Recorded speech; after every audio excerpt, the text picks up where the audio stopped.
The dawn came cold and hollow, sweeping through the pines with a whisper that sounded like the breath of the dead. Snow had fallen through the night, laying its pale shroud across the wilderness. The frost bit through leather and wool alike, yet Evelyn Hart rode on. Her horse's hooves cracked the ice beneath the crusted snow. The sound sharpened the silence that followed war. The world, she thought, had grown tired of blood, but men like Colonel Sykes had not. She carried his orders folded in her coat pocket, words pressed in ink and authority. Asterisk track the fugitive. End him. Asterisk nothing more. No name, no mercy. Only a direction, north into the wild where the Union's law dissolved into winter. Evelyn had seen enough killing to know what those words meant. The army didn't need justice, it needed closure. The sun broke over the trees, turning the snow to silver fire. Her breath smoked in the air. She adjusted the rifle at her saddle and scanned the ridges. Tracks, faint but fresh, led away from the riverbank, bare feet bleeding, staggering. Her quarry was close. Kaelan. That was the name whispered by scouts in the mess tents and trading posts. A Cheyenne warrior, they said, a survivor of the raid near Fort Laramie. A murderer. A ghost. Evelyn had seen his face once, just a sketch drawn in haste. But even then there was something different about him. Not the wild glare of hatred most men described, but something steadier, something that looked back. She dismounted near a fallen pine and knelt to the ground. The prints were deep, uneven, wounded. Her breath slowed. The wind shifted east, carrying the faint tang of smoke. Somewhere ahead, a fire. She rose and pressed forward through the trees, her rifle ready.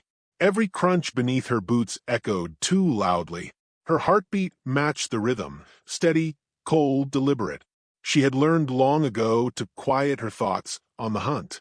Feelings only made your hands shake, but as the forest thickened and the snow fell heavier, a flicker of memory broke through. Her brother Samuel laughing under a Tennessee sky, the smell of gunpowder, the cry that followed.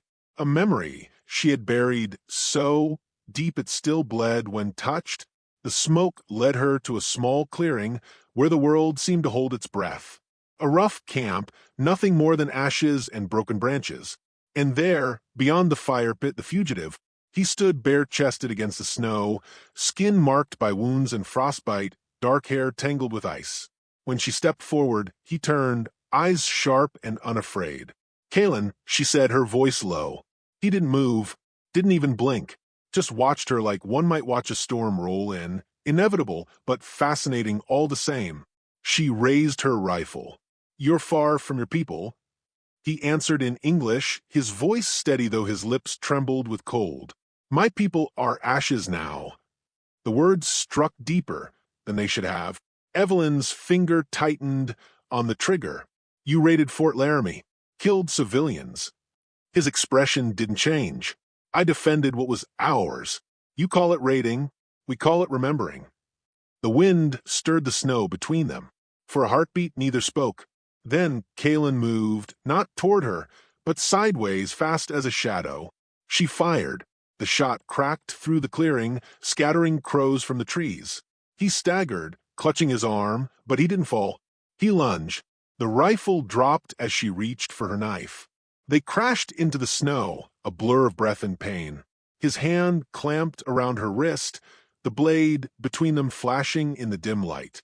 For a moment, she felt his strength, raw, desperate, human. Then her knee found his ribs. He gasped and faltered. She twisted free and struck his jaw with the rifle stock. He hit the ground hard. Silence. Only the wind and the ragged sound of their breathing. Evelyn stood over him, panting. Blood seeped through the snow from his shoulder. He looked up, defiant even in defeat. "Kill me," he said. Her pulse hammered in her ears. She raised the rifle again. "You don't get to choose how this ends." But the longer she held his gaze, the harder it became. There was no fear there, only a quiet resignation that unsettled her more than any threat. She bound his wrists with rope and pulled him upright, forcing him toward a tree. He didn't resist. She tied him to a low branch, arms stretched above, the snow still falling in slow, silent flakes. As she stepped back, he spoke again, voice rough but clear. You fight for men who burn my village. Do you sleep after? She froze. You don't know me. I know the eyes of killers, he said softly. They never close. Something inside her faltered. She turned away, hiding the tremor in her breath. You think you're innocent? I think we both follow orders that rot the soul. His words followed her like ghosts. Evelyn crouched near the dying campfire, knife in hand. She should finish it. That was the job. Quick, clean, simple. But her hands shook. The flames flickered weakly, painting his face in shifting gold and shadow. You talk too much, she muttered. Kaelan smiled, faintly, a bitter thing. It's the only weapon left to me. The snow thickened, muffling the world. The cold crept under her coat, but it wasn't the chill that made her tremble. It was memory, the night at the Cheyenne village, the screams, the children she'd seen running into firelight. She'd told herself it was necessary, that she was following orders, that survival demanded obedience. Now, looking at him, she wasn't so sure. She rose and stepped closer. The knife glinted as she drew it from her belt. His breath steadied, but he didn't beg. Why don't you fight back? She demanded. He met her eyes. Because you already have. The answer landed like a blow. Evelyn's hand tightened around the hilt. She could end him, silence the doubt crawling through her heart. But his calm unnerved her. The snow kept falling, covering their footprints, blurring right from wrong into one endless white. Behind her eyelids, she saw Samuel again, her brother's face, young and unscarred, the way he'd looked the night before he rode to battle and never came back. She had promised she'd make the world better, that his death would mean something. And here she was in the frozen woods, about to kill a man who only wanted to live. Her breath hitched. The knife hovered. You don't know what they'll do to me if I let you go. Kaelan's voice was barely a whisper. Then don't let me go. Just don't lose yourself doing it. The knife slipped slightly in her grip. For a moment, she saw not a fugitive, but a man, a survivor like her. A wolf howled in the distance, long and mournful. The sound shivered through the air, through her chest. She lowered the blade an inch. Kaelan's eyes softened. Even the wolves choose who to spare. She wanted to speak, to curse him, to end the silence gnawing at her, but words wouldn't come. The snow fell heavier, erasing color from the world. Finally, she stepped back. The knife dropped to her side. For the first time in her life, Evelyn Hart didn't know which side she stood on.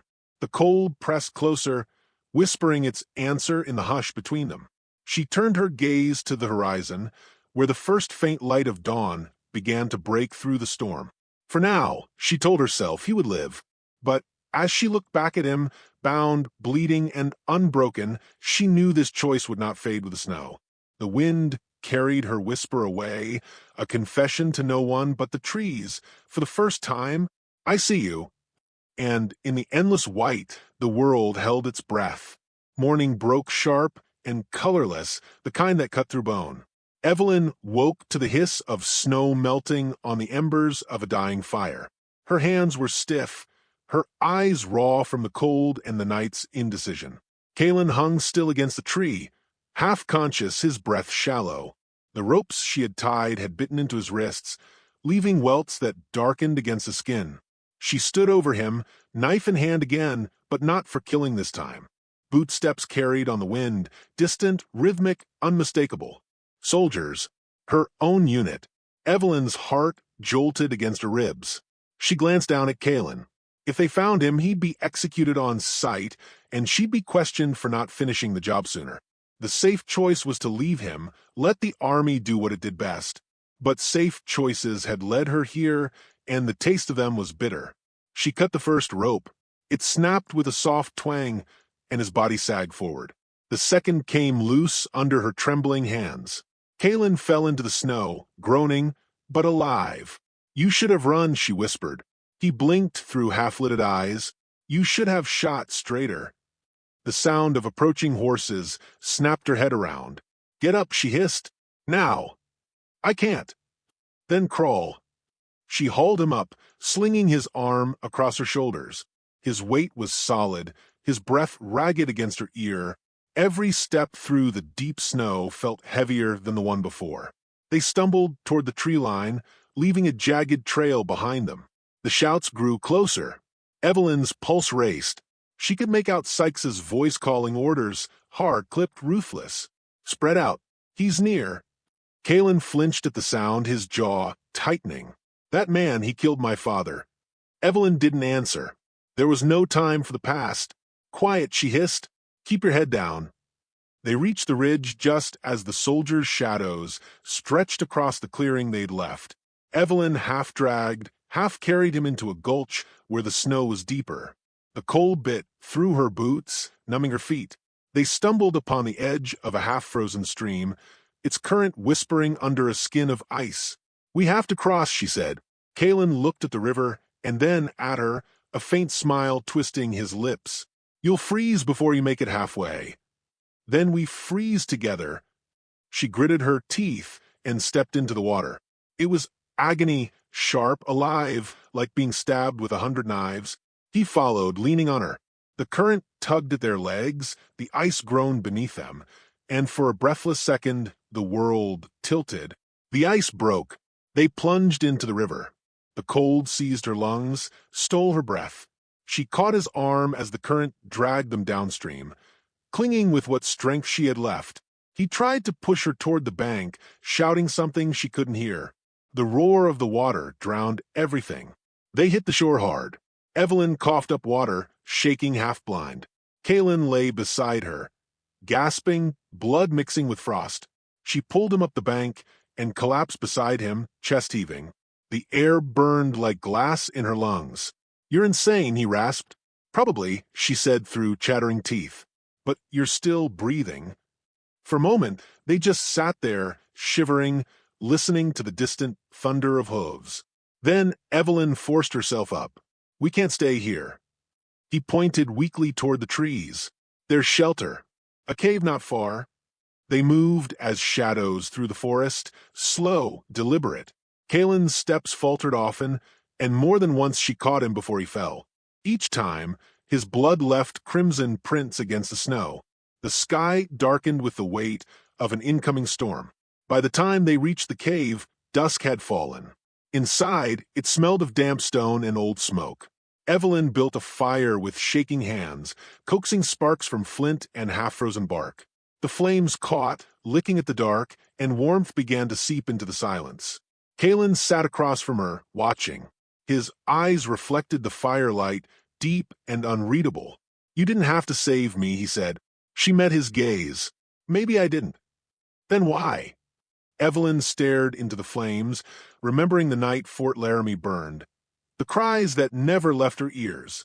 "Because I'm tired of killing men who look at me like they understand what I've lost." Kaelan's face softened, though his voice stayed steady. "War takes the same from everyone. It just gives different names to the grief." The fire popped, sending sparks dancing into the air. Evelyn reached for her canteen, poured a few drops of whiskey over his wounds. He hissed but didn't flinch. "You're lucky," she muttered. "That bullet went clean through." He smiled faintly. "Luck, or you missed on purpose." She ignored that. "You'll live." "Then what? When the snow clears, you'll hand me over?" Her jaw tightened. She didn't have an answer. Outside, the wind howled, a lonely voice in the night. Kaelan broke the silence with a low hum, a tune soft and strange, carrying words she couldn't understand. A morning song, perhaps, the kind sung for the dead. Evelyn listened, her chest tightening. The melody was both fragile and unbroken, like the man himself. When the song faded, she said quietly, "You think you can forgive the people who did this to you?" He looked at her for a long moment. "Forgive? No, but I can understand them. They fear what they destroy." She turned away, watching the fire die to embers. "Fear doesn't excuse cruelty." "No," he said, "but neither does obedience." The words struck deep. She'd spent years wearing her orders like armor, believing that following them made her strong. Now, under the weight of his calm defiance, that belief cracked. Evelyn's voice dropped. "You think I haven't paid for what I've done? Every night I see their faces. Every dawn I wake still hearing them scream." Kaelan leaned forward, his voice low. Then stop fighting ghosts and fight for something worth saving. Outside, gunfire split the silence, a single shot, then another. The soldiers had found the trail. Evelyn grabbed her rifle and doused the fire with snow. Smoke curled in the dark. "They're close," she whispered. Kaelan pushed himself up despite the pain. "Go. They won't spare you for what you've done." She hesitated, torn between instinct and something else, something that felt dangerously like conviction. "I can't," she said finally. "Not this time." The sound of boots and voices echoed through the trees. Evelyn took position near the cave entrance, rifle steady. Kaelan crouched behind her, knife in hand, though he could barely stand. Sykes's voice carried through the storm, clear and sharp. "Hart, I know you're in there. Step aside, and we'll finish what you couldn't." Evelyn's pulse thundered. She called back, "He's no threat. He's wounded." "You don't decide threats. That's my command." Kaelan's whisper brushed her ear. "They'll kill us both." She tightened her grip. "Then let them try."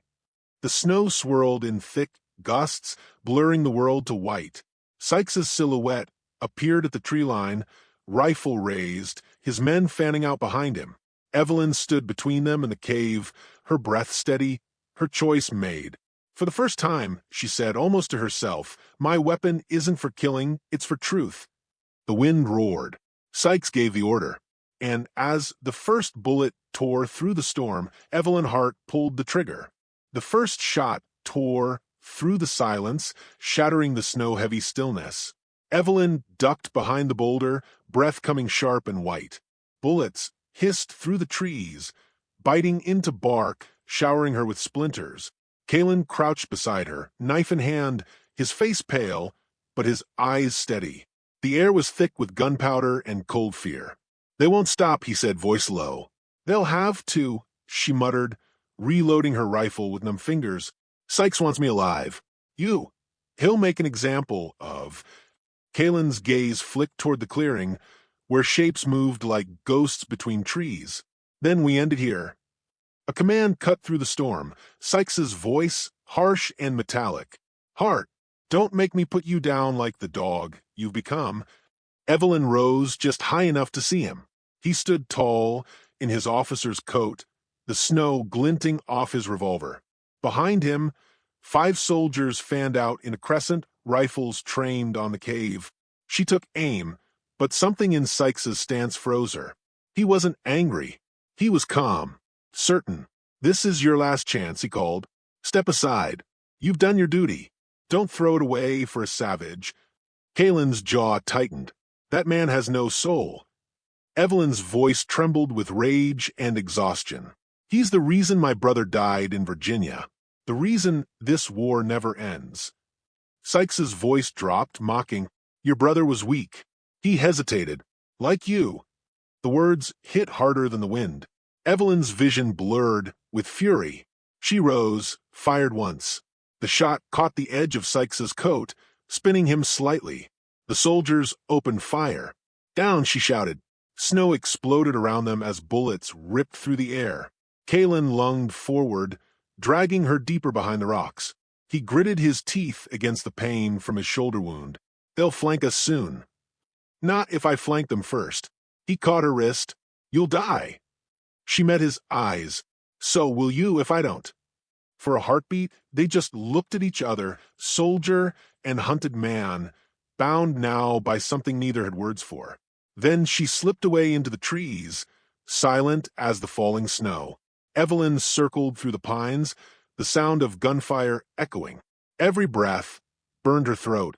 She moved from trunk to trunk, boots sinking deep. When she reached the far side of the clearing, she knelt, aimed carefully, and fired. One soldier dropped, another fell seconds later. Confusion rippled through the ranks. Sykes cursed and turned. "Find her."